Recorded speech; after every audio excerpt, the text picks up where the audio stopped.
forgiveness is an ongoing thing.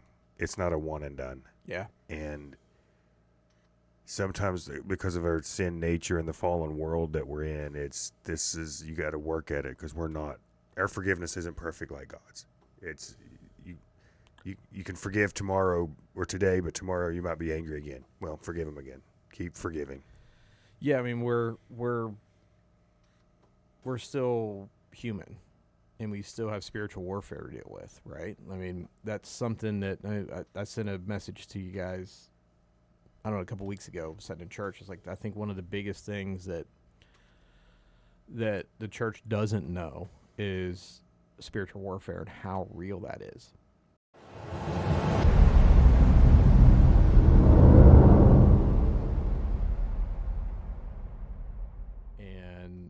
And or if they do know, they don't talk about it. They don't talk about it, but the thing about spiritual warfare is you have to know it, and you have to talk about it, because we all have to build each other up in the fact that we're dealing it. What we see in the actions of what people do isn't necessarily them all the time. Mm-hmm. Sometimes it's the flesh, because we're fallen. We got to crucify the flesh every day when we get up. We do, but then you do that, but then there's still the spiritual aspect, because there's an enemy out there that is walking around like a roaring lion, not that he is a roaring lion, but like a roaring lion, seeking who he can destroy.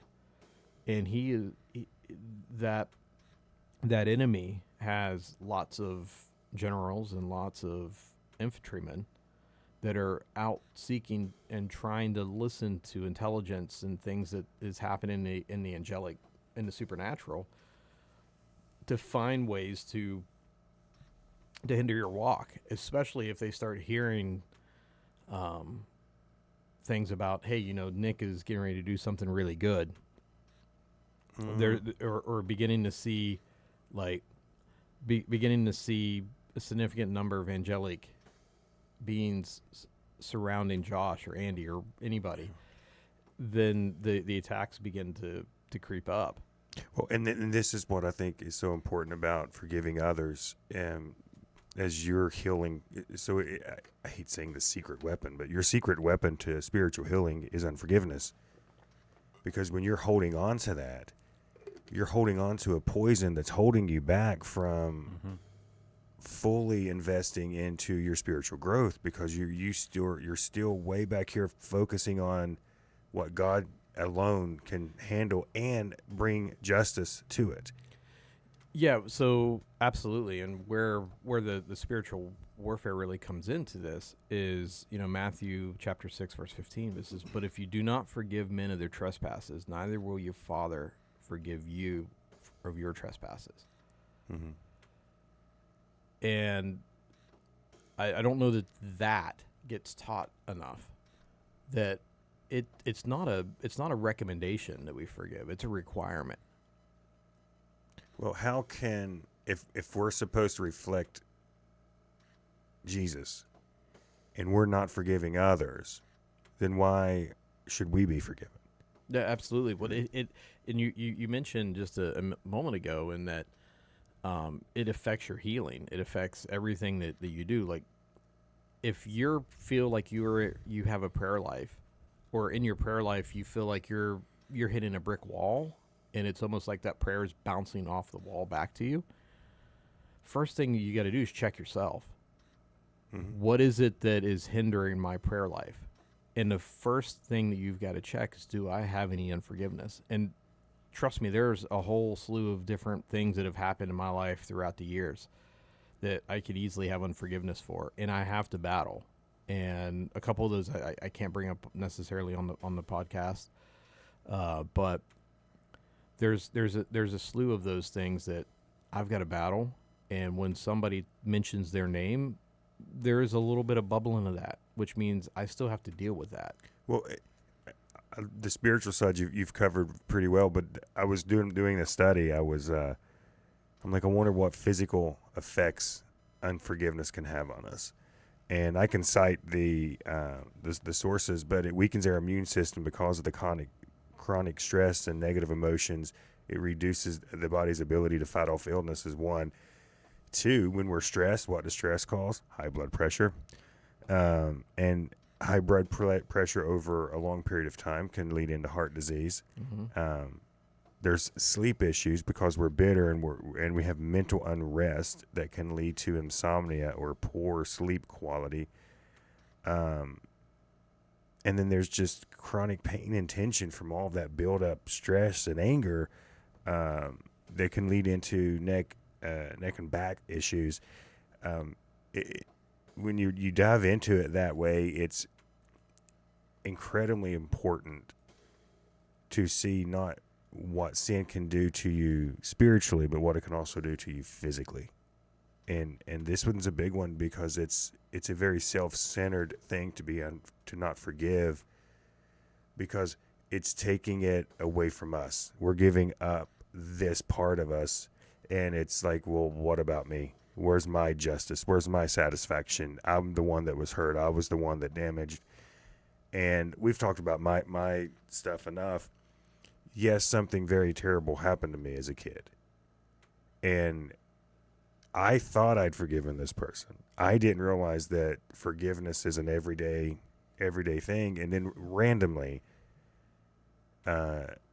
this guy's name would come up, and I would just Blood boil. yes, or why was this never handled?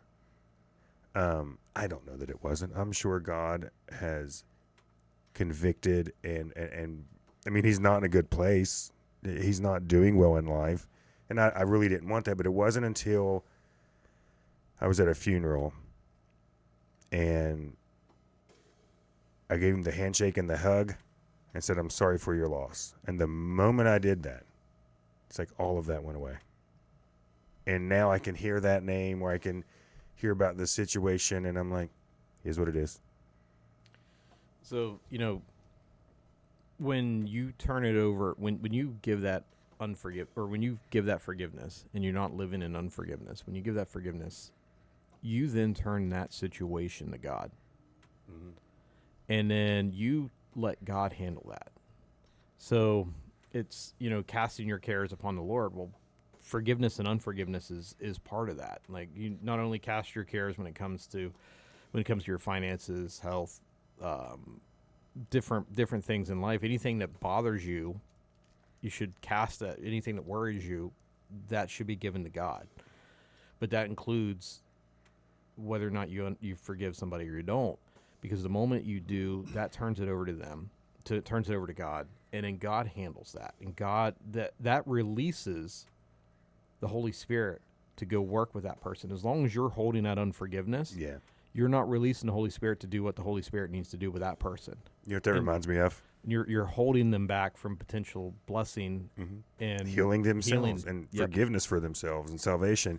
But what that reminds me of, and I'm sure you guys have went through it, 2 of your kids are bickering, and you go in and you're like, I'm correcting, this is the one's at fault, let me do some correction, and then the other kid wants to jump in, and you're like, I don't need your help. You're not the parent. 100%, that's exactly what it is. And now that you're involved, I don't want to do anything about it. Right. Am I handling this, or are you handling that? And I think God sees us that way sometimes. It's like, all right, kid, I've got this, but you've got to let me have it. I'll handle it. Right. It'll be the perfect solution. You're not the parent. But because if you keep handling it, neither of you are going to be happy. Like, we just got to just get out of the way, give it to him, and then have that peace that he wants us to have. Have you ever battled with forgiving people? Oh, yeah. My mom's... don't name names. Oh, I'm going to name them. I'm still battling. Public forum, calling you people out. No. Unfortunately, my mom's, I'll say it, her sister. Mm-hmm. Sister that she grew up with. She doesn't watch. It's okay. I hope she does. I'm looking at you, Phyllis. Of all things, her husband's a pastor. Their daughter's, quotation marks, pastor. Yeah, you heard me, internets. So is it a woke church or something? Yeah, no comment. Huh. Okay. It's just kind of like leaving us hanging. Yeah, there. you're leaving us. I want more information. You know my thoughts on Well, women so pastors. where's the unforgiveness? Unforgiveness is There's nothing wrong with women pastors.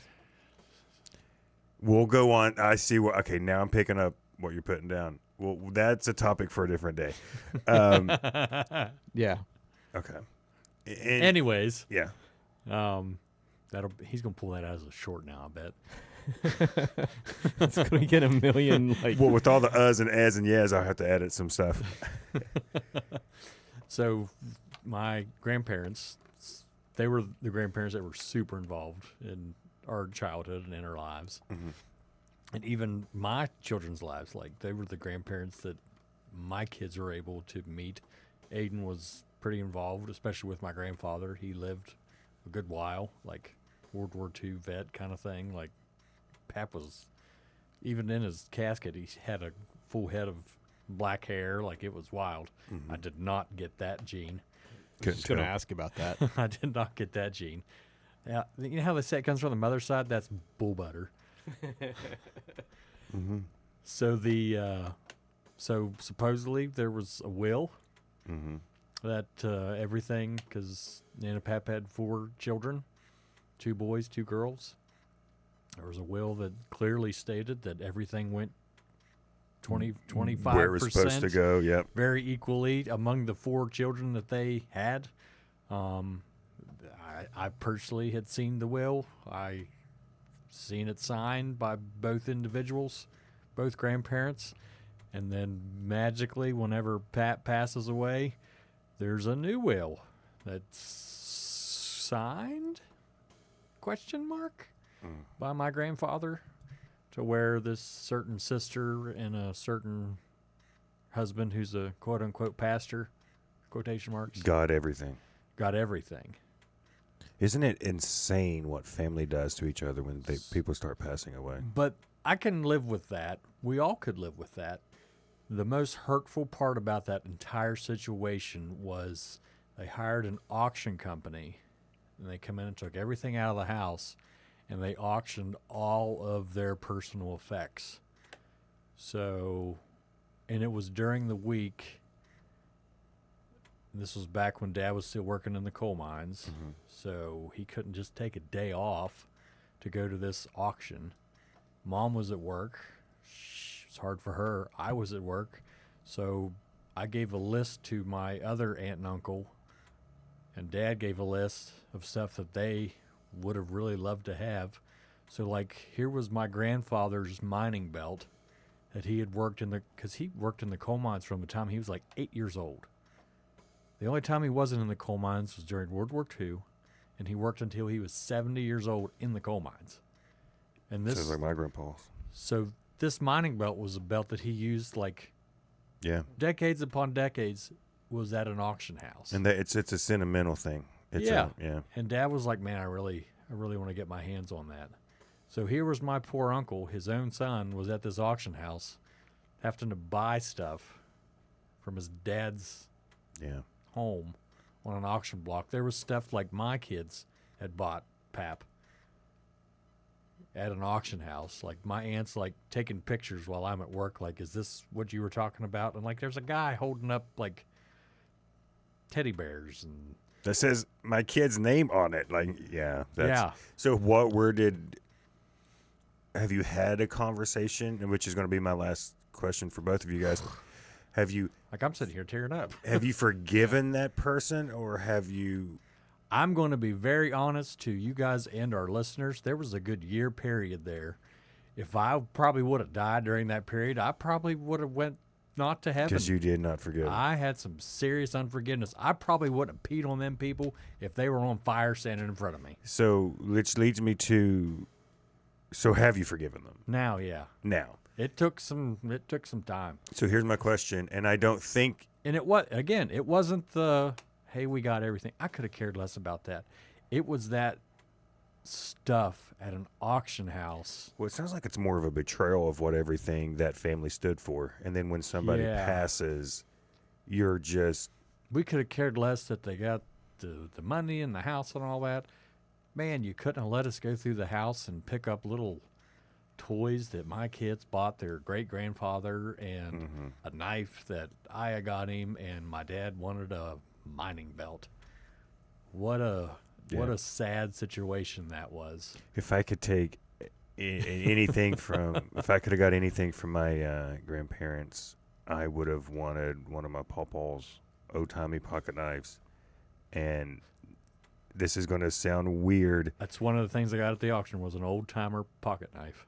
Mom, if I'd stay with my mama, she would make Bisquick pancakes every time you'd stay with her. And I lived right across the road from an old dirt road, and I wanted her whisk that she would whisk the breakfast food up with. That's what I would have wanted. Now, sorry, I derailed. And to I this was day, thinking about sweet to moments. sit here and think that man led churches as a pastor, and he was the mastermind behind that. Because no offense to my aunt, she was no. So this is more of a him. Oh, it was. This is what you need to do kind of thing. It was a him thing because he had it done to him by his family, so he knew how to do it because he had it done to him. So forgiveness is hard sometimes. You just woo! Well, So- again, like you said earlier, it still boils my blood. I forgave it. I moved on, but during that year period afterwards, so you're gonna have to forgive him here in a minute. Yeah, So my but question- like anytime it boils your blood, you still haven't really forgiven. yeah, I'm out of breath now. So like you have to That doesn't take go much. back and Yeah. do it again, because like there's some other things that I'm dealing with family that it's the same thing. I mean, I had almost the exact same thing happen on my mom's dad's side, and my grandmother on my mom's side had passed. So like my mom had died, and her one brother died before her parents died, and then my grandmother, her mom died, and then my grandfather got remarried, and everything changed, and we didn't have the opportunity to go through the house and look at anything. We didn't have that opportunity. It was all on an auction block, and like my sister had to go and buy stuff, and once the people there realized that was his granddaughter that was bidding on like stuff that should have been hers anyhow, they would back off from bidding and let her buy whatever. Like they would actually try to retract their bids to get the number back down once they found out that, because they didn't agree with it. Like the people there were like, this is complete and total. So like you talking about that gets some of that motion, which I'm realizing like, crap, I still got some work to do there. So Well, let me final question for both of you, and I have my own opinion of it. When you forgive someone, do you have to let them know you forgive them? Like, hey, I forgive you for what you did. I don't. well, you can't, and not. I don't. That's think not. so. I don't necessarily think that's a requirement. I think that helps. So, like, in the instance of my step grandmother, I guess you'd have to say, I think she's since dead. I can't. However, the other folks are still alive, and would it be something like in your case, you thought you forgave that guy, but the moment that you gave him a hug and talked to him about it, not necessarily Well wishes and on with life. Yeah. not necessarily talking about the issue, you felt that instant release because at that moment you're seeing him face to face and you're letting that go. So is there a benefit to it? Yeah. But do you have to? Not necessarily. There's some people that you drive down the road that tick you off. Every day. And you've got to forgive them for it, but you're not going to like chase them down. It's like knocking on the window. It's like, hey, you really ticked me off, but I forgive you. I don't do that anymore. No, I don't. You might get a gun drawn on you. I have this standard of if the Holy Spirit I forgive you. if the Holy Spirit tells you to do it, do it. If he doesn't, Yes. give it to him. Yeah. Because I never, even my situation, hey, you did this to me, but I want you to know I forgive you of doing this to me.